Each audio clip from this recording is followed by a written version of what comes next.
Riddhi Siddhi presence सरकार। दर्शक नमस्कार, कार्यक्रम सरोकारमा स्वागत छ।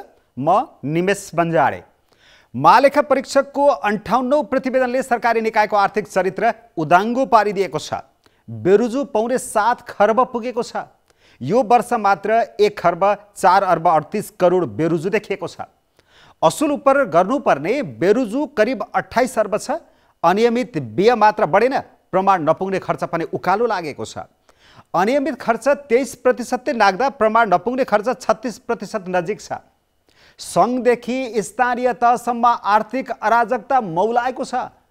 ठुला ठुला नीतिगत भ्रष्टाचारदेखि साडी कुर्ता मोबाइल बाँडेर पनि रकम झ्वाम पारेका घटना अब नौला हुन छाडिसकेका छन्। आर्थिक अनुशासन तोड्नेमा कर्मचारी र जनप्रतिनिधि बीच होड छ। वितरणमुखी कार्यक्रम, अत्याधिक प्रशासनिक खर्च, कार्यक्रममा दोहोरोपना, कमजोर अनुगमन, प्रतिस्पर्धी बिना खरिदले समस्या थपिँदै गएका छन्। महालेखा परीक्षकको कार्यालयले वर्षेनी औलाउँदै आएका त्रुटि सच्याउन सम्बन्धित निकायले ध्यान नदिँदा सार्वजनिक खर्चमा व्यतिथिको श्रृङ्खला मौलाउँदै गएको देखिन्छ। सरकारी खर्चमा गरिने लापरवाही कहिले रोकिन्छ? फर्स्यौट गर्नुपर्ने रकम थपिँदै जाँदा अब हाम्रो खर्च प्रणाली सुधार्ने कसरी त? जनताले तिरेको करको लुटमा को बढी जिम्मेवार छ? आजको सरकार यही विषयमा केन्द्रित हुनेछ र छलफलका लागि आज हामीसँग हुनुहुन्छ पूर्व कार्यवाहक महालेखा परीक्षक सुखदेव भट्टराई खत्री, संसदको सार्वजनिक लेखा समितिका सचिव रोजनाथ पाण्डे र सुशासनका विषयमा कलम चलाउँदै आउनुभएका पत्रकार हरिबहादुर थापा। सुखदेवजी, बेरुजुको अङ्क त देशको 1 वर्षको बजेटको आधा जति पुग्न थाल्यो होइन? यसले के सङ्केत गर्यो, के देखायो? अब बेरुजुलाई हामीले यसरी लिनु पर्ला। अघिल्लो सालको प्रतिवेदनले 6 खर्ब 64 अर्ब देखाएको थियो भने अहिले 6 खर्ब 76 अर्ब देखाएको छ। यो चाहिँ अघिल्लो सालभन्दा 12 अर्ब रुपियाँ बढेको छ। यता यो विभिन्न संस्थान बक्यौता, यो शोध भर्ना, वैदेशिक सहायता, ऋण, लेखा परीक्षण बक्यौता, राजस्व बक्यौता, सरकारी निकायहरू स्थानीय निकाय गरेर। तर वास्तवमा स्थानीय सरकार र प्रदेश सरकारको मात्रै हेर्ने हो भने यतिखेर अघिल्लो सालभन्दा यतिखेर करिब 29 अर्ब घटेको छ। यो 29 अर्ब घटेको छ। अघिल्लो साल 1 खर्ब 33 अर्ब थियो भने अहिले 1 खर्ब 4 अर्ब छ। त्योभन्दा अघिल्लो साल जाँदा 1 खर्ब 41 अर्ब थियो। भनेपछि 3 वर्ष यता घटेको छ यथार्थमा। त्यसले गर्दा अब यहाँ छु, बजेटको आकारसँग पनि यसले निर्धारण गर्छ होला? बजेटको आकारमा पनि गर्छ। अब यसमा यो घट्नुमा चाहिँ फेरि के पर्यो भने अलिकति मोबिलाइजेसन पेसी करिब 29-30 अर्ब रुपियाँ चाहिँ नि यो साल चाहिँ नि लगतमा देखाइदिएन, नदेखाउँदा घटिया छ, नत्र बढ्थ्यो। अब यसरी घटाउँदाखेरि चाहिँ नि एउटा आर्थिक अनुशासनमा अलिकति सुधार भएको हो कि भन्ने सरकारको उसमा चाहिँ तथ्याङ्कगत रूपमा जान्छ, तर यथार्थतामा होइन। बेरुजु कहाँबाट बढ्यो, कसरी आयो भन्ने कुरा आउँछ। जस्तै अर्थ मन्त्रालय र मन्त्रालयले चाहिँ नि विभिन्न अबन्डाको रूपमा चाहिँ बजेट राखिदिने अनि 10% भन्दा रकमान्तर गर्न पाइन्न। तर यो रिपोर्टले 3 खर्ब 33 अर्ब चाहिँ नि करिब 21.78% चाहिँ रकमान्तर गरेको छ एकातिर। अर्कोतिर यही साल आषाढ 25 गतेपछि त आर्थिक कार्यविधि कानुन अनुसार श्रेष्ठता बन्द गर्नुपर्छ भनेदेखि त्यतिखेर उसले आषाढ पछि चाहिँ नि 31 अर्ब रुपियाँ रकमान्तर गरेको छ।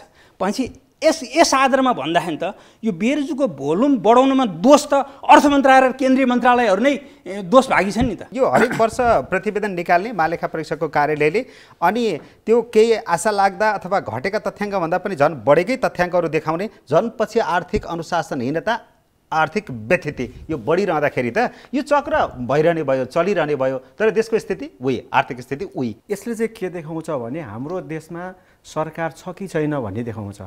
खास गरिकन अघि सरले जुन 6 खर्बको 15 अर्बको कुरा 6 खर्बको कुरा गर्नुभयो, त्यसमा अझै करिब राजस्व बक्यौता रकम, शोध भर्ना लिनुपर्ने रकम र जस्तो राजस्व बक्यौतामा चाहिँ 2 खर्ब 15 अर्ब छ। त्यो त उठ्नै पर्ने रकम हो। त्यस अतिरिक्त शोध भर्नादातासँग जुन हामीले रकम ल्याएको छौँ त्यसको शोध भर्ना लिनुपर्ने रकम, पेस्की रकम, त्यो सबै गर्ने हो भने तथ्याङ्क आधा वर्षको होइन कि 10 खर्बको हाराहारीमा हाम्रो अनियमित रकमको पारो छ। त्यसले गर्दाखेरि यसमा के छ भने यो आजदेखिको होइन, अब यो नियमित रूपमा आएको। मैले 2020 साल यताका लगभग अधिकांश महालेखा परीक्षकको रिपोर्ट पढ्दै जाँदाखेरि हरेक वर्ष उही खालको प्रकृति दोहोरिरहेका छन्।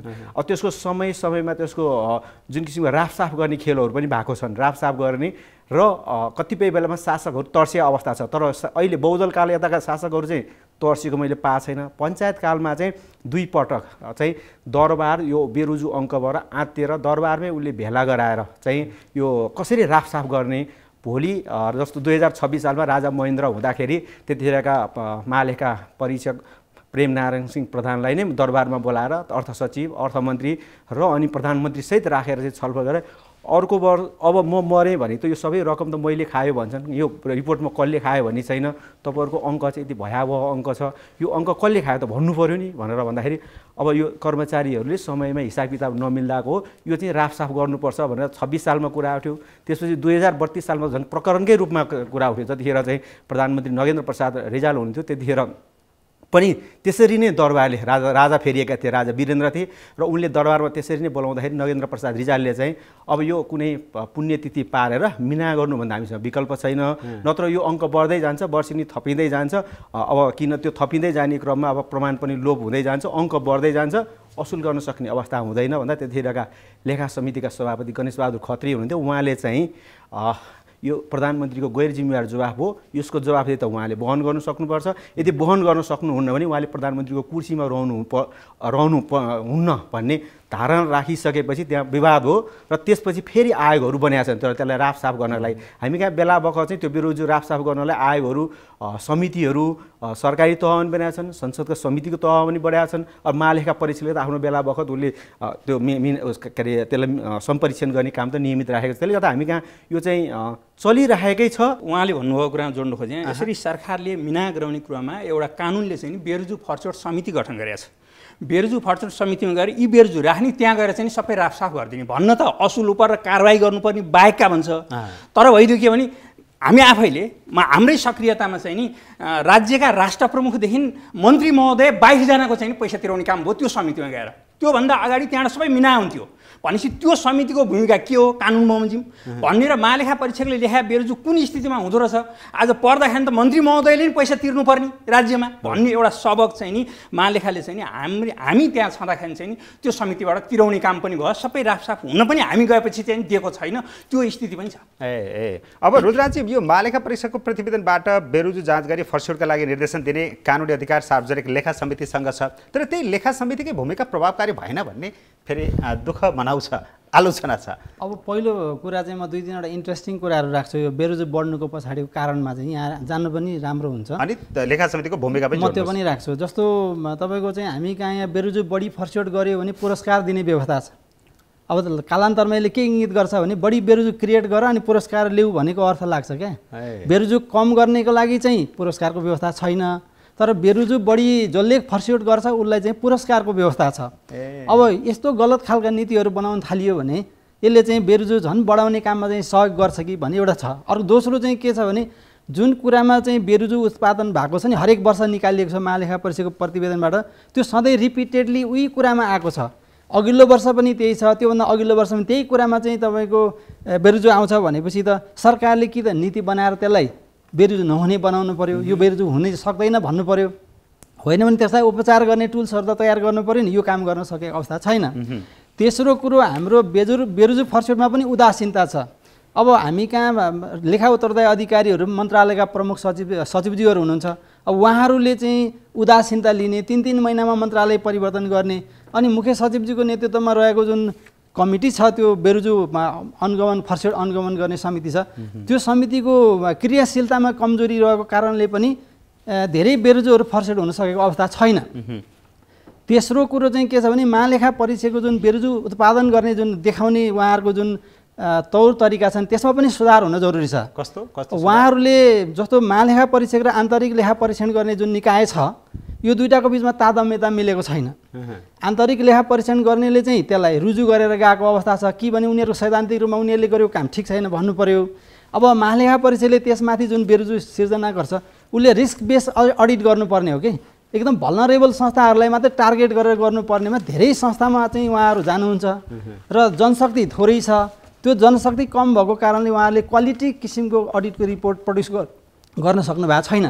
अब अहिले पनि हामी यो बेरोजुको जुन प्रतिवेदन आएको माथि लेखा समितिमा जुन छलफल हुन्छ, छलफल हुँदा उहाँहरूले दिएका रिकमेन्डेसनहरू हेर्नुभयो भने कस्तो देख्नुहुन्छ भने एकदम अमूर्त भाषाहरू छन्। अब उहाँहरूले चाहिँ यति हिनामिना भएको हुनाले पदाधिकारीलाई जिम्मेवार बनाउनुपर्छ भन्नुहुन्छ। के भने त्यो जिम्मेवार बनाउने भने के? त्यस्तो कुराले चाहिँ असुल उपर हुन्छ? हुन सक्दैन। त्यसैले त्यहाँ लेखेका भाषाहरू एकदम दुई अर्थ लाग्ने अमूर्त खालका भाषाहरूले उन्मुक्ति दिने सम्भावनाहरू पनि बढेको छ। अब यस्ता कुराले पनि बेरोजुको भलोमा चाहिँ समस्या ल्याएको हामी देख्छौँ। अर्को चाहिँ बेरोजुलाई क्लासिफिकेसन गर्नुपर्ने हुन्छ।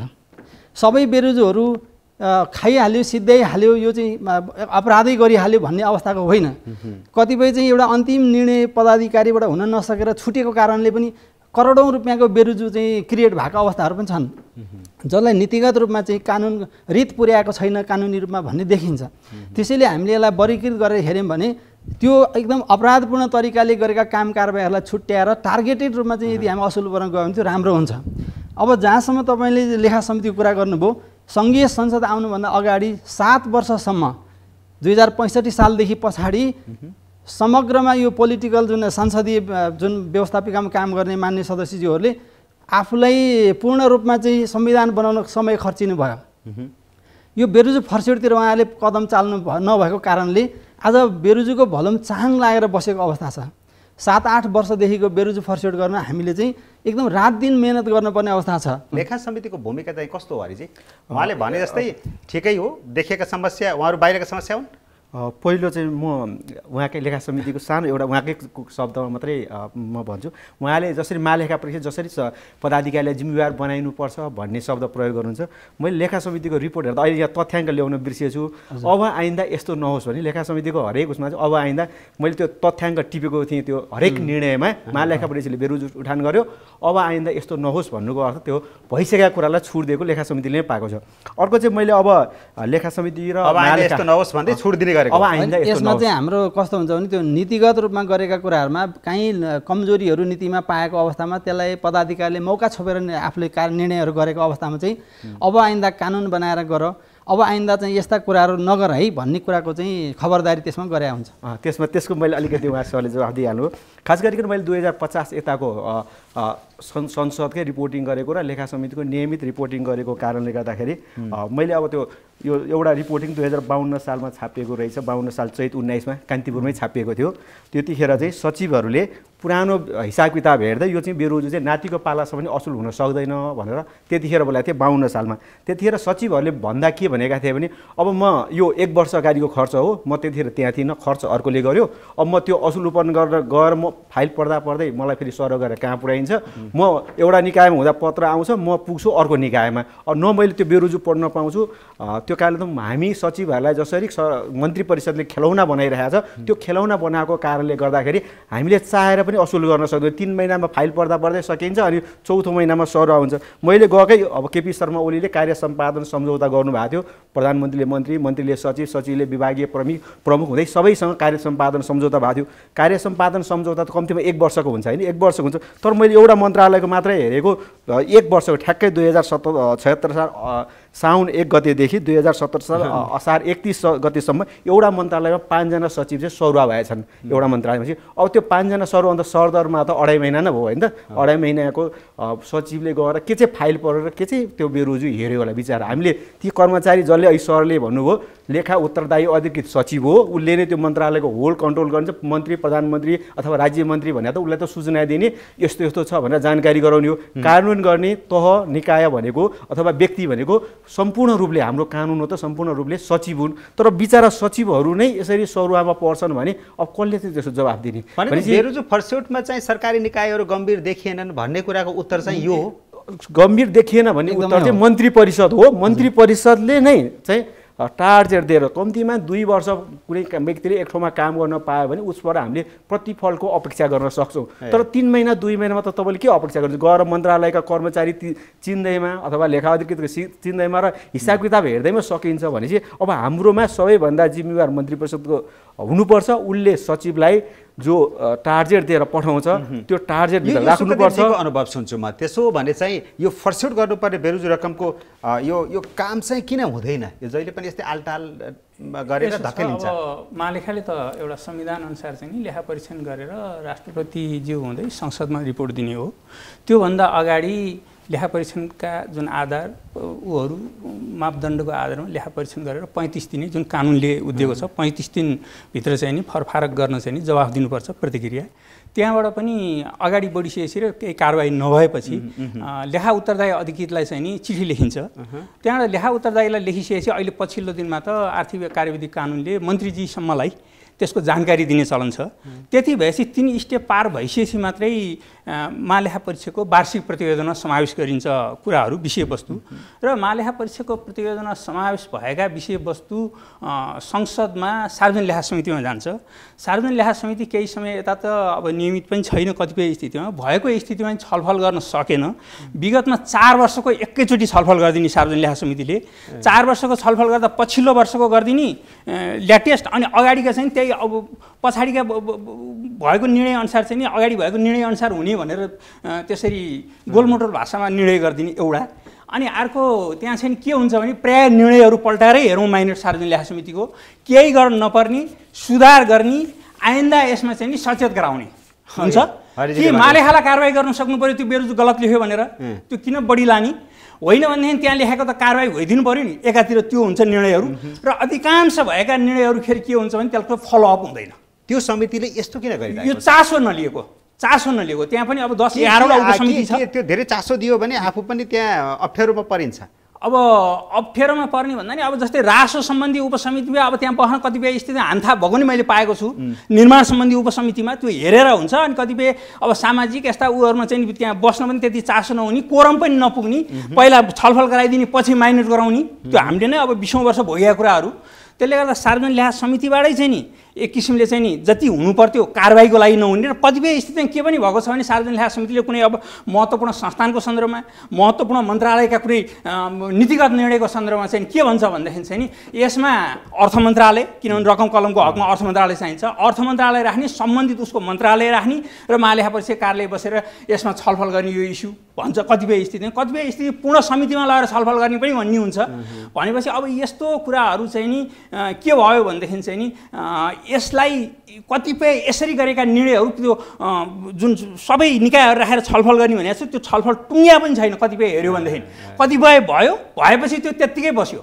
अब यसमा फेरि लेखा उत्तरदायी अधिकृतको भूमिका हुन्छ। लेखा उत्तरदायी अधिकृतले चाहिँ आफ्नो जुन कारबाहीको लागि चाहिँ सार्वजनिक लेखा समितिले होस् महालेखा परीक्षा कार्यालय लेखेर पठाइसकेपछि उसले कारबाही गर्न नसकेका स्थिति छ। ठीक छ रोजनाजी, विवाह कारबाही पनि कुनै उसलाई भएको छैन जस्तो मलाई लाग्छ। रोजनाजी अब यो तपाईले सम्झना लायक ताकेताका कामहरु हैन सरले अहिले जुन कुरा भनिराख्नु भएको छ नि विगतमा सायद यस्ता अनुभवहरू थिए होला नि विगतमा, तर अहिलेको जुन संघीय संसद आइसकेपछिको सार्वजनिक लेखा समितिले त्यस्तो हैन नजरअन्दाज गरेको घटनामा के ताकेताहरू गर्नुभयो, के निर्देशन जस्तो हामीले के गरेका छौं भने ठुला टार्गेटेड जुन बेरोजुहरू ल्याएको अवस्था छ जस्तो वाइड बडीको कुरा गर्दा यो बेरोजु उठाइसकेपछि महालेखा परीक्षाको उसमा टेकेर हामीले एकदम गहन अध्ययन गरेर गएको हो। झनै 5-6 अरबको चाहिँ घोटाला भएको भन्ने कुरा चाहिँ समितिले अध्ययन गरेर अहिले पनि यो अख्तियारद्वारा अनुसन्धान आयोगमा हामीले पठाएका छौँ। अब त्यसरी वैज्ञानिक वन व्यवस्थापन कार्यक्रम हामीले जुन छलफल गऱ्यौँ, फिल्डमा गएर अध्ययन गऱ्यौँ, ल्यायौँ, रिसर्च गरेर रिपोर्ट ल्यायो,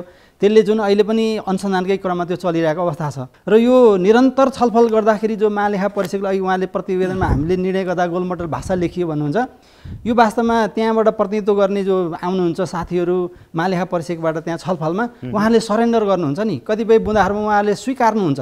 स्वीकारिसकेपछि त यो हामीले ल्याएको कुराहरूमा केही कमी कमजोरी भयो कि भन्ने कुरामा स्वीकारिसकेपछि त त्यसलाई त्यही अनुसार निर्णयमा जानु पर्यो नि।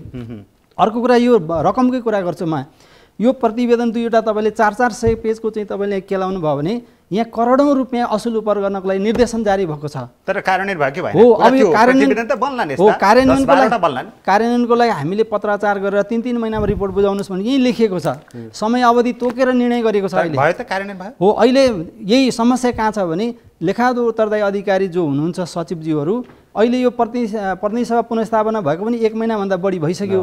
उहाँहरूलाई छलफलमा आउनुहोस् भन्दा अहिलेसम्म पनि उहाँहरू तयार हुनुभएको छैन। हामीले प्रतिउत्तरसहित आउनुपर्ने हुन्छ उहाँहरू प्रतिवेदनमा छलफल गर्नको लागि। हामीले 1 महिनाभित्र यो बैठक राख्न सकेका छैनौँ। अब यसको लागि सबैभन्दा जिम्मेवार भनेको चाहिँ सम्बन्धित मन्त्रालयको लेखा उत्तरदायी अधिकारी नै हो। अब उहाँहरू तयारी हुन सक्नु नसक्नुको पछाडि के छ भने उहाँहरूको कामको प्राथमिकता चाहिँ यो बेरुजु फर्सेट भनेको अन्तिममा छ के। उहाँहरू बजेट परिचालनमा, कार्यक्रममा, नीति निर्माण गर्ने कुराहरूमा उहाँहरूले यसलाई महत्त्व दिनु भएन र यो नगरे बाबत अथवा तपाईहरुको ताकेता अथवा ताकेता त तपाईँ हामीले पत्र काटेको कुरालाई हेर्दा थाहा भइहाल्छ। उहाँहरूले महत्त्व नदिएकै हो र यो नगरे बाबत उहाँहरूलाई पनिसमेन्ट चाहिँ काहीँ पनि देखिँदैन के।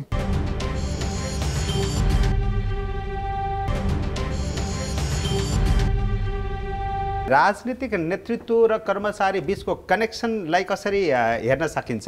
यसमा बढी को जिम्मेवार हो? यसमा मेरो दृष्टिकोणमा चाहिँ राजनीतिक नेतृत्व नै बढी जिम्मेवार। मैले अघि पनि भने सचिवहरूले चाहिँ त्यसलाई सचिवहरू बारम्बार सरुवा आउने एउटा कारण भयो। अनि अर्को चाहिँ जस्तो अहिले सरहरूले नै भनिसक्नुभयो, जस्तो हामी कहाँ राजनीतिक अस्थिरताको कारणले पनि यो बेरोजगारी थन्किनु पुग्यो। जस्तो 2059 असोज जेठ 8 मा प्रतिनिधि सभा विघटन भइसकेपछि 2063 साल वैशाख 11 सम्म त हामी कहाँ संसदविहीन अवस्था थियो। त्यसपछि निर्वाचन पद्धतिमा जानु पर्यो, अनि त्यसपछि संविधान हाम्रो टार्गेट भयो। अनि सबै कुराले चाहिँ यो चाहिँ जे गर्नुपर्ने अब यो जसरी यो हिसाब किताबमा हेर्नुपर्ने त्यो हेरेन। अनि अर्को चाहिँ महालेखा अख्तियार यो यसमा चाहिँ जुन डाटाहरू निकाल्नु भएको छ, जस्तो अघि सरले नै रोजनाथ सरले नै भनिसक्नुभयो कि धेरै चाहिँ कारबाही गर भनेर अख्तियारलाई उहाँले फाइलसहित पठाउनु भएको छ। ठुल्ठुला प्रकरणका फाइलहरू अख्तियारमा गएर ओजेलमा परेका छन्। अझ कतिपय त भित्री रूपमा नै तामेलीमा राखिएको कुराहरू पनि आइरहेका छन्। त्यसले गर्दाखेरि जुन राज्यको तत्त निकाय, राज्यको जुन हाम्रो कर खाएर त्यसलाई अनुगमन गर्नुपर्ने, कारबाही गर्नुपर्ने, सजाय दिलाउनु पर्ने अवस्थामा जुन जुन निकायहरू छन् ती निकायहरूले काम नगर्दाको परिणति हो। अझ महालेखा परीक्षकले बेरोजगारी उठान गरिदिनु मात्रै हो, यसको त अब संसदलेदेखि अरू आयोगबाट यसो फर्चुट हुनुपर्ने ठाउँहरू अर्को छ। र सजाय नै दिलाउने भने चाहिँ हाम्रो अख्तियार दुरुपयोग अनुसन्धान आयोगले उसले चाहिँ सिरियस कुराहरूलाई चाहिँ उसले उठाउनुपर्छ। अब त्यसलाई चाहिँ एउटा सूचनाको रूपमा जस्तो महालेखा परीक्षकले यो लेख्यो त्यो कारणले हामीले कारबाही गऱ्यौँ भन्ने होइन कि, त्यसलाई एउटा प्रारम्भिक सूचनाको रूपमा मानेर उसले आफ्नै तवरले नै त्यो अध्ययन अनुसन्धान गरेर मुद्दा दायर गर्न सक्ने हामीसँग प्रावधानहरू छन्। त्यो नहुँदाखेरिको अवस्थामा के भयो भने अनि यो बेरोजगारीको पारो बढ्दै गयो। अनि हामीले सचिवहरूलाई चाहिँ एकदम बोझ चाहिँ दिँदै गयौँ। अरू निकायले पनि जे गरिदिनु पनि गर्दा भए सचिवहरूलाई पनि भार कम हुन्थ्यो होला। अब सचिवहरूलाई पनि भार बढी छ, अनि उनीहरूले चाहिँ त्यसमा प्रायोरिटीमा राख्न पाएको छैनन्। र अनि अर्को चाहिँ सरले जुन पनिसमेन्टको कुरा गर्नुभयो, हामी यहाँ बेरोजगारीलाई आधार बनाएर पनिसमेन्ट भएको उदाहरणहरू छैन। पहिला चाहिँ संसदीय कालखण्डमा प्रारम्भिक चरणमा जतिखेर लेखा समिति अत्यधिक सक्रिय भयो 2050, 51, 52तिर, त्यतिखेर चाहिँ सचिवहरूमाथि मन्त्रीहरूले तर्साएका पनि हुन्। र तत्कालीन प्रधानमन्त्रीले यो काम गर्न सक्दैनौ भने तिमीलाई कारबाही गर्छु भनेको हुनु। तर अहिले पछिल्लो समयमा लाग्छ लोकतन्त्र यता आएर कुनै पनि प्रधानमन्त्रीले चाहिँ तिमीले बेरोजगार राखेको कारण अथवा तिम्रो मन्त्रालयमा अनुत्पादक खर्च बढेको कारणले कारबाही गर्छु भनेर भनेको सुनेको छैन। किन यस्तो सुनिँदैन? यसमा मिलोमत नै हुनसक्छ। अर्को चाहिँ जस्तो तपाईँले एउटा उदाहरण दिन्छु। अब हामी धेरै चाहिँ बेरोजगारीमा मात्रै छलफल गऱ्यौँ। हाम्रो राज्य संयन्त्रमा अहिले अनुत्पादक खर्चतिर यति धेरै मोहित भएको छ, त्यो पनि पोलिटिकल राजनीतिक कारणले नै हो, राजनीतिक कारणले नै हो, राजनीतिक वृत्तले नै हो। र अनि त्यो चाहिँ अहिले एक तहमा छैन, 3 तहमा छन्। जस्तो लेखा समिति हामीले एक केन्द्रको मात्रै कुरा गऱ्यौँ होइन त। अहिलेको नयाँ संविधान अनुसार त हाम्रो लेखा समिति प्रदेशमा पनि छ र स्थानीय तहमा पनि छ। उनले पनि गर्नुपर्ने कामहरू अब छन्। अहिले किन यो त काम त बाँडफाँड भयो। त्यो क्षेत्र जस्तो स्थानीय तहको जुन अहिले महालेखा परीक्षाले उठान गरेर बेरोजगारी छ त्यो स्थानीय तहमै सल्टिनुपर्छ, प्रदेश तहको प्रदेश तहमै सल्टिनुपर्छ भने चाहिँ एकदम ठुलो बृहत आयोजना र राज्यको अब जुन सङ्घीय सरकारले हेर्छ त्यो कुरामा मात्रै यहाँको चाहिँ लेखा समिति प्रवेश गर्नुपर्ने ठाउँमा अब ओभरअल यहाँको लेखा समितिलाई मात्रै जिम्मेवार बनाएर पनि टर्दैन। तिनै तहका लेखा समिति उत्तिकै सक्रिय हुनुपर्छ भन्ने। ओके, ठिक छ। अब यो जति यो हामी संहिताको कार्यान्वयनमा गइरहेका छौँ, सङ्घदेखि स्थानीय तहसम्म यो विकृति सुखदेवजी झन् बढ्दो छ क्या। स्थानीय तहका यिनी घटना सुन्नुहुन्छ भने त लाज मर्दो छ, हाँसो उठ्दो छ। मोबाइलदेखि लिएर साडी कोदाला यो दिनै नपर्ने ठाउँमा कानुनले अधिकार नदिएका ठाउँमा यति धेरै खर्च भएको छ। केही इक्जाम्पल म पछि भन्छु। यो विकृति किन बढ्यो? अब यो के छ भने संसदमा संसदीय समिति र जुन संसद सिङ्गो संसद, म एउटै उदाहरण राख्छु। मुलुकमा 131वटा सम्झौताबाट चाहिँ नि 21 अर्ब रुपियाँ आएको छ।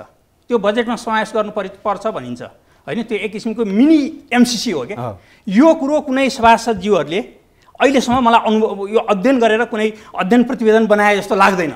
संसदले, पार्लियामेन्टले है। अर्कोतिर वैदेशिक सहायता अनुदान र ऋण चाहिँ नि प्रत्येक वर्ष ठुलो मात्रामा अर्थ मन्त्रालयले प्रक्षेपण गर्छ, पछि आधा पनि आएको हुँदैन। अहिले 5-6 वर्ष यताको अनुदान हेर्ने हो भने त 100मा 40% पनि छैन। यो साल त कति 38-39% छ। पछि यस्तो संवेदनशील कुरोमा सभासदजीहरू चाहिँ नि किन अनभिज्ञ हुनुहुन्छ? यो कुरोमा चाहिँ किन उहाँहरू चाहिँ नि जानकार हुनुहुन्न? यो कुरोमा किन पहुँच राख्नुहुन्न? उहाँहरू गर्नुहुन्छ के त्यो जति पनि उहरू हुन्छ कार्यक्रम हुन्छ त्यसमा विशेष गरी यो सरकारका आयोजना ठुला मेगा प्रोजेक्टमा उहाँहरूलाई सरकार हुन्न, कुनै सार्वजनिक ल्याब समितिले अथवा कुनै उसले चासो राखेर आयोग गठन गरेर जाँचबुझ गर्नु पर्यो भने उहाँहरू जानुहुन्छ। नत्र अधिकांश कुरोहरू मैले भनिदिनु परेन संसदको कुरो। अब सांसदहरूले चाहिँ सांसद विकास कोषलाई जोड गरिदिने अनि त्यहाँ व्यथितिपूर्ण खर्च हुने भनेपछि सिङ्गो संसदलाई नै चासो छैन भने अब राज्यमा चाहिँ अनि उहाँले भने जस्तो चाहिँ नि त्यो लेखा उत्तरदायी अधिकृतले किन लिने? कार्यालय प्रमुखहरूले किन जिम्मा लिने? कार्यालय प्रमुखले त उसलाई त के भोलि पटक पटक मन्त्रीजीहरूले सरुवा गरिदिनुहुन्छ आयोजना प्रमुखलाई, त्यहाँ काम गर्ने वातावरणै हुँदैन। त्यसले गर्दा यी कुराहरूले नेतृत्वले जवाफदेही छैन। राजनीतिक नेतृत्व अहिले यहाँले स्थानीय कुरा गर्नुभयो। स्थानीयमा चाहिँ नि अहिले जुन जति बेरोजगारहरू केही छापामा आइरहेको छ, मालेखाले अहिले लामो रिपोर्ट जुन दिएको छ त्यसले प्रश्न गरेको छ। त्यसमा के छ भनेदेखि चाहिँ नि यो जुन राजनीतिक नेतृत्वले चाहिँ नि कानुन विपरीत भत्ता लिएको होइन, त्यसपछि सुविधा लिएको, हेलिकप्टर चार्टर गरेर चाहिँ त्यो खर्च कार्यालयलाई चार्ज गराएको, त्यो ठुलो त्यहाँ लाखौँ रुपियाँ खर्च हुन्छ। त्यसैगरी महँगा गाडीहरू खरिद गरेका, करोडौं करोडका गाडी प्रदेश खर्च बापत मात्रै 1,43,00,000 छ। विभिन्न स्थानीय करोडौंका गाडीहरू प्रयोग गरेको अनि आफ्ना मान्छेहरूलाई स्वकीय सचिव भत्ता खर्च लेखेको। त्यसले गर्दा यस्ता त अनगिन्ती छ। त्यसले गर्दा अब यो विकृति कहाँ पुग्यो? 753 इकाइमै गयो क्या। हिजो यहाँ केन्द्रमा थियो, अहिले 72वटा स्थानीय निकायले बजेटै पेश गर्न सकेन। बजेट काठमाडौँ महानगरपालिका जस्तोले ठुलो रकम अवण्ड राखेर अनि पछि आफ्नो आवश्यकता अनुसार चाहिँ बजेट लगाएर चाहिँ उसले विनियोजन गर्छ अनि आर्थिक सहायता र कहाँ खर्च गर्नुपर्ने त्यो गर्छ। विसङ्गति त्यो हो राजनीतिक क्षेत्रबाट। त्यसले गर्दा कर्मचारीहरू बाध्य छन्। अब यसमा चाहिँ नि सबै निकायहरू मुलुकमा निकम्म बनेका भनेको यो राजनीतिक नेतृत्वलाई पनि यो गोलमाल गर्दाखेरि रस आउँछ, त्यो त अब स्वाद आउँछ। त्यो त अहिले प्रदेशको उहरूले भनौँ न अब यहाँ काठमाडौँमा चाहिँ नि जुन विकेन्द्रीकरण भनिया छ, अब सरकार चाहिँ जिल्लामा भनिया छ, यहाँ केन्द्रमा चाहिँ नि मुख्यमन्त्रीजीहरूले चाहिँ कार्यालय खोलेर बस्नुभएको छ भाडा तिरेर। त्यसले गर्दा उहाँहरूले बढी गाडीहरू आफ्ना मान्छेहरूलाई रोजगारी दिलाउने भनेपछि उहाँहरूले रस त लिनै भएको छ नि। यसलाई त इन्कार गर्नै मिल्दैन। यो तथ्य र प्रमाणले नै पुष्टि गरिरहेको छ आफै। भनेको सबैतिरबाट रस आउन सजिलो भएको छ, त्यसकारण यो बेरुजु फर्स्ट सरसुटको लफडामा राजनीतिक त लाग्दैन। उसले के भन्छ यसो गर है भन्दै जस्तो गर्छ, तर ठिक छ उसले यो म बुझ्दिनँ, कार्यालय प्रमुखसँग छलफल गर भन्छ। कार्यालय प्रमुख कहाँ जाँदा मेरो पालाको होइन पहिला भन्छ अनि यस्तै निर्णय गरिदिनु भयो, यो भुक्तानीको आदेश पो मैले भुक्तानी गरेँ भन्छ। हामी कहाँ हरेक कुरा मालेका परीक्षकले कानुन विपरीत भएका कुरालाई चाहिँ अडिट गर्छ होइन। म एउटा सानो उदाहरण दिन्छु। मैले त्यो 2020 सालको एउटा मालेका परीक्षकको प्रतिवेदन हेरेको थिएँ। त्यसमा चाहिँ दसैँको बेलामा जुन गाडी पूजा गर्नको लागि सरकारी उसमा चाहिँ जस्तो हुन खसी बोका अब के अब त्यो लाग्छ, त्यो गाडी पूजा गर्नको लागि चाहिँ बजेटको व्यवस्था कानुन त थिएन। तर 2019 सालदेखि यो खर्च हुन थाल्यो। त्यसपछि चाहिँ अर्थ मन्त्रालयले के भन्यो भने यो चाहिँ हाम्रो कानुन बनेको छैन, कानुन नबनेको कारणले गर्दा यो खर्च नगर भनेर 2019 सालमा चाहिँ त्यो जारी गर्यो। र त्यो कुरा चाहिँ उल्लेख हरेक वर्षको प्रतिवेदनमा परिपत्र अनुसार चाहिँ यो कार्यान्वयन भएन, यो परिपत्रमा खर्च नगर भनेको छ। तिमीले किन खर्च गर्यो? हरेक दशैँमा तिमीले खर्च गरेछौ भन्छ। उसले हरेक मन्त्रालयले लेख्छ। 2043 सालमा आएर प्रतिवेदन हेर्दा त्यही कुरा छ भनेपछि 2019 सालदेखि कन्टिन्यू आएको छ। त्यो बिचमा यदि त्यो अनुचित थियो भने कानुन बनाउनु पर्थ्यो र अनि उचित बनाएर काम चलाउनु पर्थ्यो। त्यो त फेरि भूत प्रभावी कानुन भएन, पहिलाको त असुल गर्नु पर्यो। त्यो कानुन बनेपछिको मात्रै त्यसको चाहिँ वैध हुने भयो। त्यसले गर्दाखेरि मालेका परीक्षकले सबै चाहिँ कानुन त हुनुपर्छ भन्छ। अब कानुन त नगरिसकेपछि के हुन्छ? अहिले हामीले हेर्न नसकेको पहिला अब आर्थिक सहायता चन्दा पुरस्कार भन्ने चाहिँ जुन चाहिँ आशा चप्पु भन्ने जुन बहुचर्चित, त्यो गृह मन्त्रालय प्रधानमन्त्री कार्यालय सीमित ठाउँबाट र अनि स्वास्थ्य छ भने स्वास्थ्यबाट हुन्थ्यो। अहिले तपाईँको भने स्थानीय तहमा पनि यति धेरै चाहिँ तपाईँको आर्थिक सहायता वितरण भएको रहेछ। अब त्यसले गर्दा चाहिँ के भने अनुत्पादक खर्च अत्याधिक मात्रामा राज्य समितिले दिने भयो। अब नागरिकको कर उनीहरूले त दानी बनाएको छ, पोलिटिसियनहरू पुरै दानी बनाएको छन् कि उनले उनको गोजीबाट दिएको जस्तो गर्छन्। तर त्यो त हाम्रो कर हो नि, हाम्रो कर दिइरहेका छन्। र यसरी दानी चाहिँ राजनीतिक कर्मीहरू पुरै दानी हुँदै गएको छन्। कर हाम्रो दुरुपयोग भइरहेको छ। त्यो चाहिँ अनगिन्ती छ। अब अहिले सबैभन्दा ठुलो अब मालेका पछि त्यो छलफल हुन्छ हुँदैन थाहा छैन। प्रधानमन्त्री त्यो स्वरोजगार कार्यक्रम भनेर अहिले चाहिँ यसको यो कामै नलाग्ने स्थिति 14 अर्ब 69 करोड चाहिँ निकासा भइसकेको रहेछ होइन त। अब त्यसमा महालेखा परीक्षकै चाहिँ एउटा पनि उत्पादनशील काममा छैन। यो चाहिँ झार उखेल्न, नाली सफा गर्न त जस्ट राजनीतिक नारा भयो, राजनीतिक नारा हो। अब त्यसरी खर्च गर्न पाए 14 अर्ब रुपियाँ चाहिँ झार उखेल्न खर्च हुन्छ भने यो मुलुक कहाँ पुग्छ? त्यो त एउटा कुरा के एउटा कुरा यो महालेखा परीक्षकको कार्यालयले निकाल्ने यो वार्षिक प्रतिवेदन यो कर्मकाण्डी जस्तै भयो। यसलाई यसरी लिउँ न, म अलिकति प्रश्न गर्छु। यो के छ भनेदेखि वर्ल्ड ब्याङ्कले 13 देखि 18 सम्म चाहिँ नि 24 करोड रुपियाँ लगानी गर्यो। यो इन्टोसाई लेखा परीक्षण संस्था अन्तर्राष्ट्रिय संस्थाहरू 190 95 96 आबद्ध छन् त्यसमा। त्यसलाई लिएर त्यो कार्यक्रम वर्ल्ड ब्याङ्कले 24 करोड रुपियाँ नेपालको महालेखा परीक्षकमा लगानी गर्यो। त्यसको पार्टनर चाहिँ इन्डिया पनि आएको थियो। अनि त्यसको के थियो भनेदेखि इस्यु बेस रिपोर्ट गर्ने, रिपोर्टिङ सिस्टममा सुधार गर्ने, महालेखा परीक्षक कार्यालयलाई पनि स्ट्रेन्थिङ गर्ने, त्यो कर्मचारीहरूलाई चाहिँ अलिकति इन्हान्स गरेर यो रिपोर्ट सिस्टमलाई चाहिँ राम्रो किसिमको प्रडुस गरौँ भन्ने मान्यता थियो। त्यो क्रममा मैले रिपोर्ट दिनुभन्दा अगाडि यो 72 सालमा 53औं प्रतिवेदनसम्म आउँदा महालेखाको आउँदाखेरि चाहिँ 300 पेजको रिपोर्ट हामीले झार्दै ल्यायौँ। 300 पेजमा ल्यायौँ र म आफूले रिपोर्ट दिँदा यसलाई इस्यु बेसमा लग्यो भनेदेखि भोलि अन्तर्राष्ट्रिय मान्यता पनि हुने। अनि सार्वजनिक लेखा समितिलाई त्यो ग्रुपिङ गरेर छलफल गर्दा माननीयजीहरूको पनि त्यही थियो सल्लाह। माननीयजीहरूको पनि सल्लाह त्यो थियो, लेखा उत्तरदायी अधिकृतको पनि सल्लाह त्यो थियो। त्यो गरेर हामीले चाहिँ नि मैले मेरो पालामा चाहिँ नि यसरी 130-35 पेजको इस्यु बेस रिपोर्ट ग्रुपिङ गरेर मन्त्रालयलाई एकै ठाउँमा ल्याएर त्यो इस्यु के हो, भेरिएसन अर्डर हो नि, कुन मन्त्रालय कताबाट छ राख्यौँ। त्यो सार्वजनिक लेखा समितिलाई सजिलो होस् भनेर 700-800 पेजमा आउँदैछ। यो संस्थाले त्यो कुरा एडप्टै गर्यो। त्यो गर्यौँ है। जब मैले छोडेर हिँडेपछि अहिले रिपोर्ट कति बन्यो? 835 पेजको बन्यो। इस्यु बेस कहाँ गयो? अब योदेखि बाहेक प्रदेशहरूले दिनु नै छ। किन यस्तो भइरहेछ हैन भनेपछि अब यो के हो, यो संस्थाले बुझोस्। अब सरले त्यसले गर्दाखेरि एउटा सुधार गरेर ल्याएको 24 करोड खर्च गरेको कुरो अहिले ब्याक भयो। सुखदेवजी यो पनि सबै मेन ढङ्गले अध्ययन गरेर सबैको अडिट गरेर जुन हरिवारजीले भन्न सकिन्छ। हरिवारजीले भन्नुभएको जुन रिपोर्टमा चाहिँ विभिन्न किसिमका त्यही रिपिट भन्ने कुरो थियो। यदि इस्यु बेसमा गएको भए त यो रिपोर्टले काम गर्थ्यो। जस्तै इस्यु बेसको मैले उदाहरण मैले सरको कुरालाई सपोर्ट गर्छु। पुँजीगत खर्च, पुँजीगत लाभ कर फर्चट आयोग र भ्याटमा त दुईटा कानुनलाई खारेज गर्यो इस्यु बेस रिपोर्टले। अनि पुँजीगत लाभ करको त सर्वोच्च आयोगले 5-7 वटा दफा त निसर्गदेखि लिएर संशोधन गरिदियो नि। भनेपछि त्यसले गर्दा इस्यु बेस रिपोर्टको पेज त्यति छ भनेपछि अब यो गोलीमाजी गरेर सबै मन्त्रालयमा त्यही इस्यु राखेपछि यसले काम गर्दैन। हामी कहाँ रिस्ट्रक्चर जो स्टेट रिस्ट्रक्चर भयो नि, 3 तहमा सरकार बने नि, त्यो सरकार जसरी स्ट्रेन्थेनिङ गर्नको लागि, क्यापासिटी बिल्ड गर्नलाई हामीले चाहिँ क्षमता विकास गर्नलाई सिकाउनु पर्छ नि। हो, सङ्घीय संसदमा कति वर्ष लगाएर लेखा समिति अभ्यास गर्थ्यो भने अहिले प्रदेशमा उहाँले गर्न सकिराख्नु भएको छैन, किनभने उहाँलाई त्यो बारेमा थाहा छैन। अब स्थानीयको हालतमा त उहाँहरू ताली पिटेर चाहिँ लेखा समितिको त्यहाँ फर्सेट गरिदिनुहुन्छ उहाँहरूले होइन। जसले त्यो बेरुजु क्रिएट गर्छ, जसले चाहिँ त्यो अनियमितता गर्छ, उसैले ताली पिटेर त्यहाँ चाहिँ त्यो फर्सेट हुन सक्छ त? सक्दैन।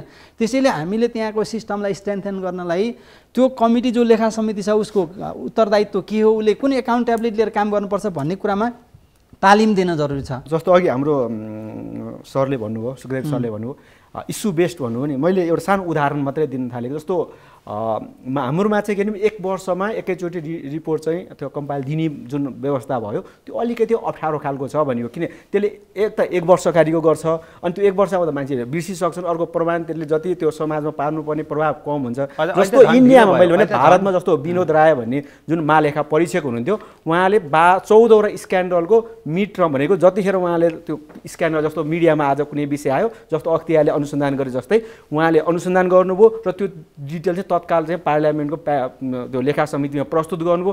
14 वटा रिपोर्टको कारण जसरी बाहिर त्यो इन्डियामा त्यो स्क्यान्डल जुन हामीले कमनवेल्थदेखि लिएर हाउजिङ जे त्यो इन्डियाको ठुल्ठुला घोटाला प्रकरणहरू सुन्यो, त्यो सबै महालेखा परीक्षकले उठान गरेको विषय हो। इन्डियाको अडिटर जनरलले उठान गरेको विषय।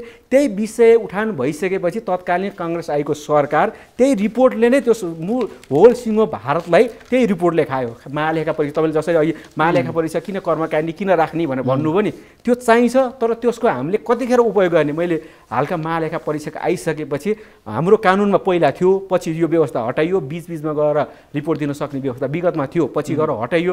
मैले यो व्यवस्था फेरि राखौँ। इन्डियाको मैले त्यो किताब पनि लिएर गएर उहाँलाई देखाएर हेर्नुहोस् विनोद रायले गरेको काम र यस्तै हामीले पनि गर्न सक्यौँ भने मान्छेले जुन कुनै विषय आयो तत्काल जस्तो मेलाम्चीकै भनौँ एउटा ठुलो प्रकरण सकिँदाखेरि तत्काल रिपोर्ट त्यसको अडिट गरेर किन संसदमा हरिजीले अब तपाईँले भन्नुभएको छ मिड टर्म भए पनि निकालेर देऊ प्रभावकारी रूपमा यसलाई प्रभावकारी भइदियो भने चैतको कुरा चाहिँ भदौसम्म आउन थाल्यो अहिले त एउटै प्रकृतिको बेरुजु मालेखा परिक्षकारले लेख्ने छोड्ने छ क्या यो लगाम कहाँबाट कसरी लगाउने क्या यो धेरै मेरो आफ्नो अनुभव है अनि अर्को चाहिँ नि होइन भने जस्तो कोलिनी कार्यालयहरूले चाहिँ 75 जिल्ला जुन 77 जिल्लामा आफ्नो आन्तरिक लेखा परीक्षण गर्छ उनीहरूले जिम्मा लिनु पर्यो सबै मालेखा परीक्षा कार्यालयले जिम्मा लिनु होइन सार्वजनिक लेखा समितिले यो भन्नु पर्यो सभासदहरूले निर्णय गर्न सक्नु पर्यो यसमा होइन बारम्बार हाम्रो इस्यु गएको छ यो कुरो मालेखा नियन्त्रकलाई राखेर कमिट गराउनु पर्यो मालेखा परीक्षा कार्यालय अर्थ मन्त्रालय सार्वजनिक लेखा समिति बसेर यसमा एउटा ब्रेक थ्रो नगरी हुँदैन अनि त्यसैपछि अर्को चाहिँ नि मन्त्रालयमा सचिवजीहरू हुनुहुन्छ होइन विभागीय प्रमुख डिजी हुनुहुन्छ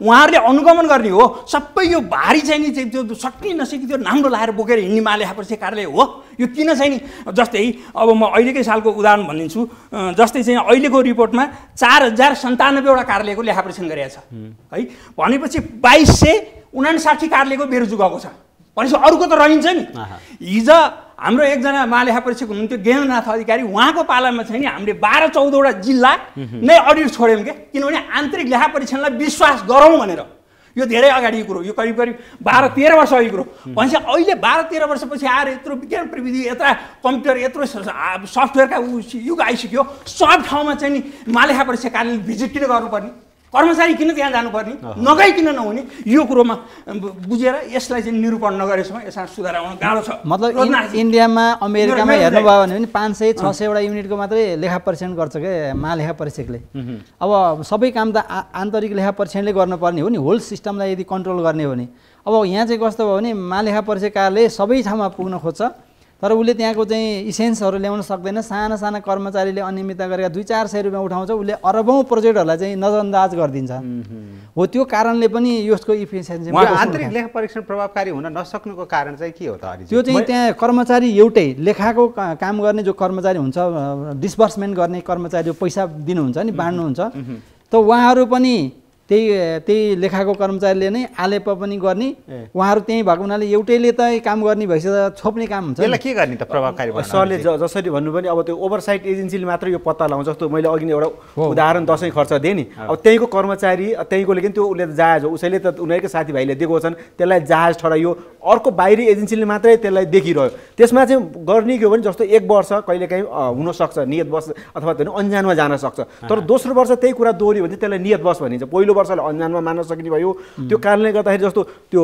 दसैँ खर्च चाहिँ दसैँमा जुन त्यो गाडी पूजा खर्च चाहिँ त्यही वर्ष अर्को वर्षबाट दिने भए कानुन बनाएर दिएको भए यो सङ्ख्या थपिने थिएन तर त्यो पनि त जोडिँदै त्यस्ता रकमहरू जोडिँदै आए होइन त्यसले गर्दाखेरि हामी कहाँ चाहिँ त्यो जुन कुरा प्रवृत्ति औँल्याइन्छ प्रवृत्ति औँल्याइसकेपछि त्यो प्रवृत्ति नदोहोऱ्याउने हो यदि कानुन छैन भने कानुन त्यो चाहिँ पिटिक्कै भएन क्या यहाँ त्यही नै सबैभन्दा नहोस् भन्ने छैन कि झन् बढेको छ लाजै नलागिकन हामी कहाँ त्यसको लागि कानुन फेरि हामी बढेको छ ऊ खिस्सा आँसेर बसेको छ है त्यसमा म थप्छु मात्र हामी कहाँ सबै कानुन पनि छ ओभरसाइट एजेन्सी पनि छन् त्यसलाई सबै कुरा व्यवस्था गर्ने हिसाबले हामी कुनै पनि देशभन्दा कम छैन भन्छ मलाई लाग्छ तर हाम्रो जुन इच्छा शक्ति काम गर्ने इच्छा शक्ति छ त्यो चाहिँ कानुन त छैन त्यसलाई नियन्त्रण गर्ने प्रक्रिया पनि कमजोर हो त्यही नै मेजर गरी कारबाहीको प्रक्रिया कमजोर हो लेखा समितिमा आउँदाखेरि लेखा अधिकारीहरूले एकदम सजिलै कमिटमेन्ट गर्नुहुन्छ उहाँहरूले के त्यहाँ आएर आज हामी सजिलै गर्छौँ भने जस्तो गर्नुहुन्छ तर फर्केर गएपछि उहाँले यसलाई पल्टाउनुहुन्न किनकि डर छैन केही उहाँहरूलाई कुनै गर्नेवाला छैन अर्को पटक आउनुहुन्छ फेरि उही कुरा दोहोरिन्छ त्यसकारण यो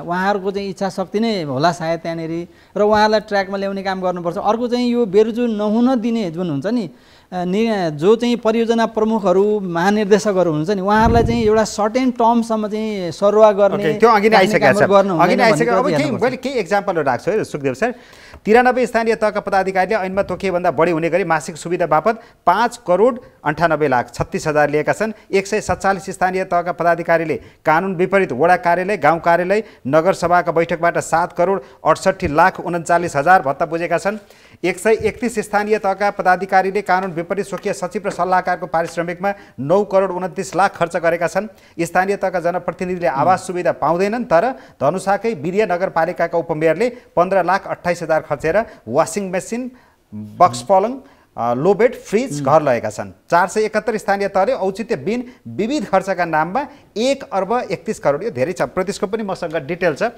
अब यो केही दर्शकहरूलाई पनि जानकारी होस् भनेर मैले रोजनाजीलाई नै सोध्न मन लाग्यो।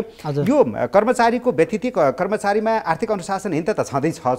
अर्को कुरा यो राजनीतिक नेतृत्वले जो हचुवाका तालमा बिना अध्ययन राजनीतिक प्रकृतिका कार्यक्रमहरू ल्याउँछ र सार्वजनिक खर्च दुरुपयोग गर्न होड चल्छ के, यसलाई कर्मचारीले रोक्न किन सक्दैनन् अथवा लिरिया छ कर्मचारी? अब हामीलाई योभन्दा अगाडि म एउटा थप इक्जाम्पल दिन्छु। गरिबी निवारण कोषको चाहिँ अरबौँ पैसा, जस्तो अघि तपाईँ प्रधानमन्त्री रोजगार कार्यक्रमको कुरा गर्दै हुनुहुन्थ्यो, त्यो बेला पनि ठुलो रकम चाहिँ हिनामिना भएको हो। वास्तवमा त्यो त्यत्तिकै डिसमिस भएर गयो। अहिले गरिब निवारण 25 अर्ब खर्च भयो हो, 18 अर्बका कार्यक्रम थियो। अब त्यति धेरै रकमहरू त्यो हिनामिना भएका कुराहरू जुन अहिले पनि महालेखाका प्रतिवेदनहरूमा अहिले पनि फर्सेट हुन बाँकी रहेका अवस्था छन्। अहिले ती कार्यालयहरू अस्तित्वमा पनि देखिँदैन। मेरो प्रश्न थियो कर्मचारी तन्त्रले त्यसलाई सिकाउन सक्दैन, राजनीतिक नेतृत्वले यसो नगर्नु सम्भव हुन सक्दैन भन्न आँटै आउन के छ? होइन, यो चाहिँ कस्तो भने विगतदेखिको लेगासीलाई हेर्नुपर्छ क्या। विगतदेखि नै यो अनियमितता गर्ने क्रम चाहिँ बढिरहेको गयो।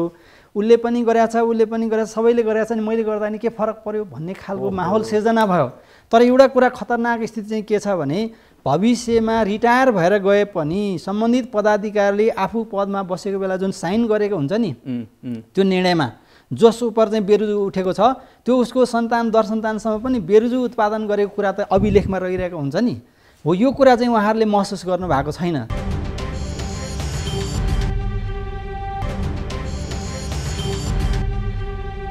एउटा अन्तर्राष्ट्रिय अभ्यास हेरौँ क्या, अमेरिका क्यानाडा हामीले भ्रमणै गरेर हेऱ्यौँ। युरोपका कतिपय राष्ट्रहरूमा के छ भने अडिट गर्नको लागि चाहिँ नि इस्युहरू चाहिँ नि सभासदहरूले मालेखा परीक्षा कार्यालय दिने रहेछ, यो इस्यु अडिट गर्दै भनेर मालेखा परीक्षा कार्यालय तब मात्रै योजना बनाउँछ। अमेरिकामा 900वटा इस्यु पार्लियामेन्ट मेम्बरले चाहिँ नि मालेखा परीक्षा कार्यालय दिन्छ त्यहाँको अडिटर जनरललाई भनेपछि, अनि त्यसपछि उसले कार्यक्रम बनाउँछ। जस्तो सुखदेवजीले भन्नुभयो नि सांसदहरूले इस्यु दिन्छन् भनेर, हाम्रोमा इस्यु दिन किन पनि अब त्यो फुर्सद छैन अथवा त्यो अवस्था छैन भने उसले करोडौँ खर्च गरेर चुनाव पनि जितेर आएको छ कि पैसा पनि उठाउन आजसम्म कुनै मान्यबाट हुन्छ पैसा उठाउनु त पर्ने होला। एउटा मात्र उदाहरण दिन्छु, आजसम्म कुनै मान्यले मैले यो व्यतिथि रोकेँ भनेर कहीँ भाषण गरेर सुन्नु भएको छ? मैले यो विकास लिएर आएँ मेरो क्षेत्रमा भने त प्रशस्त सुनेको छु। मैले त्यही विकासको कारणले गर्दा अर्कोचोटि चुनाव जित्नुपर्छ हुन्छ, उसको पैसा गोजीबाट गएको छैन, पैसा त हाम्रै कर गएको छ। त्यो कर कहीँ लगेर एकदम प्रतिफल प्राप्त हुन्थ्यो होला, त्यो प्रतिफल प्राप्त गरेपछि सिङ्गो मुलुकले लाभ लिन सक्थ्यो होला। हामीलाई सबै तत्काल चाहिने जुन हुन्छ नि इन्स्टिङ जे छ तत्काल खानुपर्छ। दीर्घकालमा कसलाई मुलुकलाई के फाइदा हुन्छ, के कसैलाई मतलब छैन। एसियन ड्रामा भन्ने जुन एउटा किताब आएको छ 4 भोल्युममा, त्यो भोल्युममा हाम्रो दक्षिण एसियाली मुलुकको चरित्र चाहिँ केलाइएको छ। त्यसमा चाहिँ एउटा एक सेन्टेन्स मात्रै म भन्छु, हाम्रो शासन चाहिँ अर्को अघिल्लोलाई एकदम भ्रष्ट बदमास बेइमान हो, राज्य सञ्चालन गर्न सकेन भनेर देखाउँछ, अनि अर्को जान्छ त्यो पनि त्यही हुन्छ, फेरि अर्को फेरि त्यही फेरि घुमेर त्यसले सकेन भन्छ। अहिले हेर्नु होला चित्र हेर्नु, काङ्ग्रेसले एमालेलाई भन्छ, फेरि घुमेर फेरि एमाले पुग्छ, अनि त्यो चक्रव्यूह जुन छ नि हामी त्यसैमा नै त्यो ड्रामामै अल्झिरहेका छौँ। सुखदेवजी, अब यो केही रकमान्तरको कुरा तपाईँ आफैले पनि उठाउनु भएको थियो, यो जथाभावी रकमान्तर किन रोकिँदैन के? 15 खर्ब 32 अर्बको बजेटमा 22% अर्थात् 3 खर्ब 34 अर्ब त रकमान्तर गरियो। अझ वर्षको अन्तिम अर्थात् तपाईँले अघि पनि भन्नुभएको छ, म यसलाई फेरि पनि अझ जोड दिइरहेको छु। वर्षको अन्तिम अर्थात् असारमा करिब 86 अर्ब र असार 25 पछि 31 अर्बभन्दा बढी रकमान्तर गरियो, जबकि 10%भन्दा बढी रकमान्तर गर्न नपाइने र असार 25 पछि त खाताबन्दी गर्नुपर्ने व्यवस्था नै छ। यसमा पनि डर छैन? किन रोकिएन? डर हुँदैन? किन रोकिएन भने प्रभावशालीको व्यक्तिको जिल्लामा टावर बनाउनु परेको छ, लास्टमा निर्णय भएर जान्छ। अनि प्रभावशाली राजनीतिक नेतृत्वको आफ्नो जिल्लामा चाहिँ नि बजेट हेर्नुहोस् तपाईँले उ लिएर अर्थ मन्त्रालयबाट अनगिन्ती लास्टमा बजेट गएको हुन्छ। कारण यही हो रकमान्तर, होइन? अब यहाँ धेरै कुरा उठ्यो, म अलिकति निरूपणको कुरा लगाएर साँच्चीकै यो गर्ने हो, आर्थिक अनुशासन गर्ने, मुलुकमा भ्रष्टाचार अनियमितता जन्य काम हटाउने हो भने चाहिँ नि यसमा के आवश्यक छ भनेदेखि राजनीतिक प्रतिबद्धता चाहियो। उहाँहरूले के गरिदिनु पऱ्यो भनेदेखि त्यो राजनीतिक पदाधिकारी राखेर चाहिँ त्यो सल्लाहकार जुन राखेर काम गर्नुहुन्छ नि आर्थिक प्रशासन र विभिन्न विकास निर्माण सार्वजनिक निर्माण राजस्व प्रशासनमा, त्यसैले विकृति भित्राएको छ। यो जो उहाँहरूले सल्लाहकार राख्नुहुन्छ नि विषय विज्ञ राखिदिनु पऱ्यो। होला कृषिको कुनै मन्त्री हुनुहुन्छ भने कृषिको डिजीलाई ल्याएर विषय विज्ञ राख्दो त भोलि त्यो बेरुजु पनि जम्मै हुन्छ, भोलि आयोजना नि सम्पन्न हुन्छ, काम हुन्छ, भोलि यी बेरुजु पनि उठ्दैन। अनि भतिजो र भान्जा चाहिँ बेरोजगार हुन्छ नि त। एउटा कुरो विज्ञलाई राख्यो भने त एउटा कुरो असाध्यै आवश्यक कुरो त्यो भयो क्या, यो विषय विज्ञ नभएसम्म यो हुँदैन। त्यसै गरी मालेखा परीक्षा कार्यालयले आफ्ना भयभरका कर्मचारीलाई जहाँ चाहिँ अडिट पठाएर नि भएन कि मालेखा परीक्षा कार्यालयले विषय विज्ञ चाहिँ नि सल्लाहकार चाहिँ ल्याएर अडिट गर्नु पर्यो, त्यसपछि इस्यु बेस जान्छ, त्यसपछि सार्वजनिक लेखा समितिलाई सजिलो हुन्छ, अनि अनि माननीय महोदय के माननीयज्यूहरूलाई चाहिँ सजिलो हुन्छ निर्णय गर्न, त्यो विषय के त्यहाँ नि आवश्यक छ। र अर्को एउटा महत्त्वपूर्ण कुरो, हामी यो रिपोर्ट यो विभिन्न पेरुजु विभिन्न कुराहरू गरिरहेका छौँ कि यो इन्टरनेसनल अभ्यास कस्तो हुँदो रहेछ भनेदेखि विदेशमा विशेष गरी युरोप अमेरिकातिर चाहिँ कस्तो हुँदो रहेछ भने मालेखाले आफ्नो रिपोर्ट बनाउँछ, यो रिपोर्टलाई के गरिदिनु रहेछ भनेदेखि चाहिँ नि गएर जुन एउटा विश्वविद्यालय स्तरमा, त्यसपछि प्राज्ञिक क्षेत्रमा, त्यसपछि स्टाफ कलेजमा, त्यसपछि गैर सरकारी संस्थालाई जिम्मा दिँदो रहेछ। अनि उसले ओनरसिप लिएर यसबारेमा चाहिँ नि त्यो आफ्नो अवधारणा पत्र आफ्नो उहरूमा चाहिँ लेखेर ल्याएर सार्वजनिक गरिदिने। ओके, तपाईँहरूले पनि नागरिक आयोग सार्वजनिक सुरुवात गर्नुभएको थियो, सार्वजनिक गरिदिएपछि के हुन्छ भने त्यसको पनि केही भूमिका हुन्छ यस्तोमा? किन नहुनु, नागरिक आयोगमा बसेर मैले वाइट बोडीको त म आफैले छानबिन पनि गरेको अब अहिलेको पछिल्लो प्रतिवेदन तर अब त्यसलाई सरकारले उ गरेन। तर यस्तो विषय बाहिर चाहिँ जुन एउटा इन्टेलेक्चुअल वर्गले यो रिपोर्ट समाइदिएपछि के हुँदो रहेछ भने त्यहाँका जनतालाई, त्यहाँको एउटा नागरिक समुदायलाई विश्वास हुँदो रहेछ, अनि त्यसले गर्दा यसको इफेक्टिभनेस बढ्दो रहेछ। अब हामी कहाँ त कि सार्वजनिक लेखा समिति कहिले बस्छ भनेर महालेखा कर्मचारीले त्यो फोन गरेर सोध्छ, उहाँले अहिले हुँदैन, अहिले पछि भन्नुहुन्छ, अनि यसै गरेर संसार जगतमा यसै गरेर मिडियामा एक दुई पटक कुरा गर्यो, एक दुई पटक लेख्यो अनि फेरि सकियो। बोकेर मालेखा प्रचारी कहाँ गएको हुन्छ, त्यो जम्मै टिम बोलाएर हतारेर जानुपर्ने हुन्छ कोही बेला उहाँको स्थिति। त्यो नि उहाँको उसमा रहँदैन रोजनासीको, त्यहाँ सभासद जो हुनुहुन्छ नि उपसमिति हो, उहाँले बोला सचिवजी भन्नुहुन्छ, बोलाउनुहोस् भन्नुहुन्छ, त्यतिखेर होइन सरहरूको पालना चाहिँ त्यस्तो होला। अहिले हामी त 1 महिनाको सेड्युल अहिले निकाले हुन्छौँ सर, होइन? त्यसको लागि त धन्यवाद, एकदम हामी गर्छौँ। त्यसले गर्दा यी कुराहरू आवश्यक भइसके। ओके, अब अर्को कुरा पनि उठेको छ कि बजेटको 10% त असार 25 पछि खर्च गरिएछ। सरको इन्ट्रेस्टिङ त्यो कुरामा म अलिकति मेरो अनुभव सुनाउन चाहन्छु। यो जुन बजेटलाई म्यानिपुलेसन गर्ने, संसदबाट छलेर खर्च गर्ने, यो कुरामा चाहिँ अर्थ मन्त्रालय हाम्रो विगत लामो समयदेखि बढी जिम्मेवार हुन्छ क्या। जसले बजेटको मस्यौदा गर्छ नि, उहाँहरूले के गर्नु हुँदो रहेछ भने जहाँ जहाँ पैसा खर्च हुँदैन नि त्यो सम्भावना भएका ठाउँमा चाहिँ ठुलो पैसा राख्नु हुँदो रहेछ। जस्तो इक्जाम्पल बुढी गण्डकी हाइड्रो पावरमा चाहिँ तपाईँ हेर्नु त 6-7 अर्ब चाहिँ पैसा त्यहाँ राखेर लास्ट मोमेन्टमा के गर्ने त्यसलाई अर्को ठाउँमा रकमान्तर गर्ने। उहाँहरूले पछि आफ्नो चाहिँ यो पोलिटिकल इन्ट्रेस्टहरूलाई पुरा गर्नको लागि कार्यपालिकाले लास्ट मोमेन्टमा सरकार वर्षको अन्तिम अवस्थामा चाहिँ कहाँ कहाँ पैसा पठाउनु पर्ने। यही हेर्नु न, बजेटको 10% असार 25 पछि खर्च भएको छ कि असार 25 खाताबन्दी गर्नुपर्छ, कानुनले रोकेको छ। अब यसपालि 20% बजेट चाहिँ असारमै खर्च भयो, फेरि टोटल 20% चाहिँ असारभरिमा खर्च भएको छ। त्यति मात्र होइन, ठेकेदारलाई जथाभावी पेस्के दिने, काम नगर्नेलाई कारबाहीको दायरामा नल्याउने, अनुदान वितरण, कर छुट, आर्थिक सहायता वितरणमा मन परी विकृति त जारी नै छ। अब जति पनि रोकिनु भएन, लेखा उत्तरदायी अधिकारीलाई उहाँहरूले सर्टेन % मात्रै रकमान्तरको लागि दिया हुन्छ, अरू अलमोस्ट काममा अर्थ मन्त्रालयको सहमति लिनुपर्ने हुन्छ। त्यसकारण उहाँहरूले मन्त्रालयले नै त्यो कुरामा चाहिँ बढी म्यानिपुलेसनको राइट्स राखेको हुनाले उहाँहरूले चाहिँ बढी त्यो गरिदिँदाखेरि यो समस्या विकृति फैलेको हो। अहिले यो प्रदेशमा पनि गयो र स्थानीय पनि जाने अवस्थाले झन् बढी चाहिँ विकराल स्थिति पैदा गर्ने अवस्था पनि छ। ठिक छ हरिजी, अब यहाँनिर यो नीतिगत भ्रष्टाचारको कुरामा यस्ता महालेखा परीक्षकका कार्यालयहरूका प्रतिवेदनले केही फाइदा गरे, केही बल पुऱ्याए, केही सहयोग हुन्छ? अहिलेको पछिल्ला दृष्टान्तहरूको अध्ययन महालेखा परीक्षकमा धेरै कुरा त नीतिगत कुरै उठाएको त छैन उसले, होइन? यो चाहिँ पहिला जस्तो उहाँहरूले अब आइन्दा नीति बनाएर गर भनेको छ नि, कतिपय नीति बनाएर गरेका छन्, कति नीति नबनाइ पनि करप्सन भइरहेको छ। कुराहरू आयो, यतिका कुराहरू आयो, होइन? त्यो त अझ प्रतिस्पर्धा नगरेर भयो नि त। प्रतिस्पर्धा जति प्रतिस्पर्धा गराउनु पनि प्रतिस्पर्धा नगराएका कारणहरूले भएका छन् कतिपय घटनाहरू, होइन? हामी कहाँ प्रतिस्पर्धा पनि अब सेटिङमा नै राज्य गइसक्यो, होइन? सेटिङमा गइसकेपछि त प्रतिस्पर्धा गर्दा हुँदैन।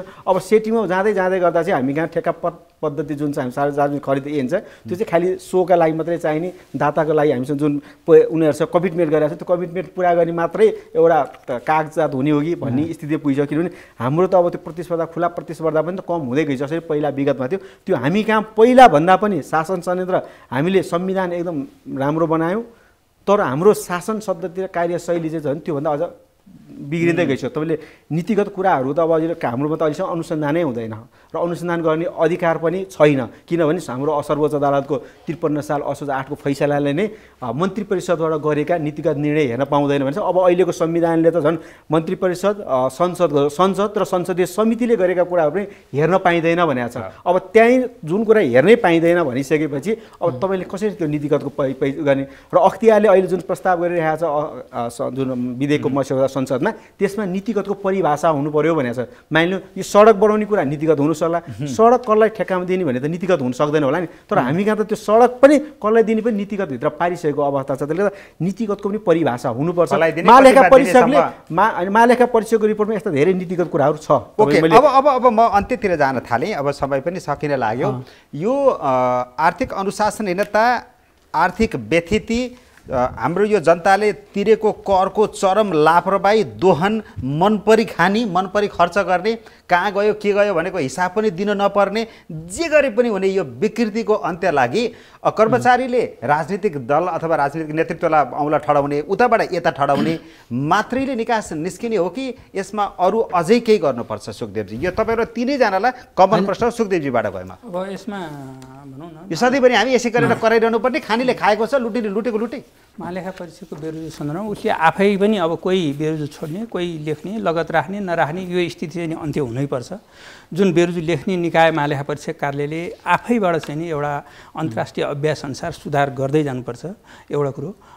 अर्को कुरो के छ भनेदेखि चाहिँ नि जुन भएका कानुनहरू त्यसलाई कार्यान्वयन गराउनु पर्यो। अनि जुन सार्वजनिक लेखा समितिले नि महालेखाका बेरोजगारहरूलाई सकेसम्म चाँडै छलफल गराइदिएर होइन, जस्तै अहिले साल त 4-5 महिना ढिला भयो, नत्र 9 महिनाभित्र रिपोर्ट दिने परिपाटी थियो विगतमा।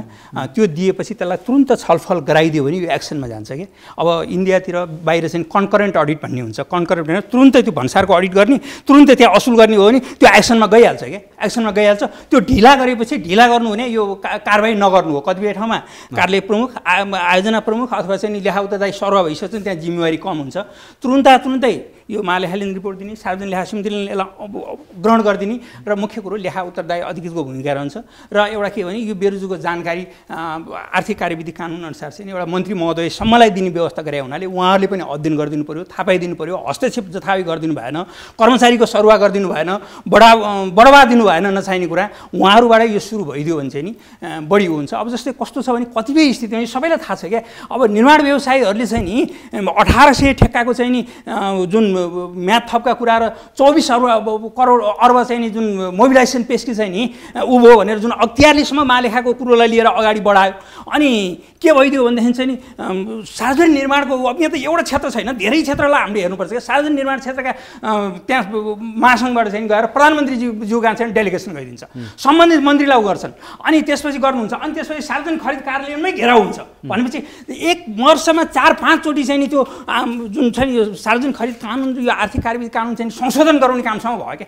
यी कुराहरू त्यहाँबाटै हुनु पर्यो, कर्मचारीले गर्नुपर्छ के। सार्वजनिक खरिद गर्ने कुरामा जुन खण्डीकरण गरेर गर्ने, सानो सानो लुपहोल पाएपछि त्यसलाई उपयोग गरिदिने के।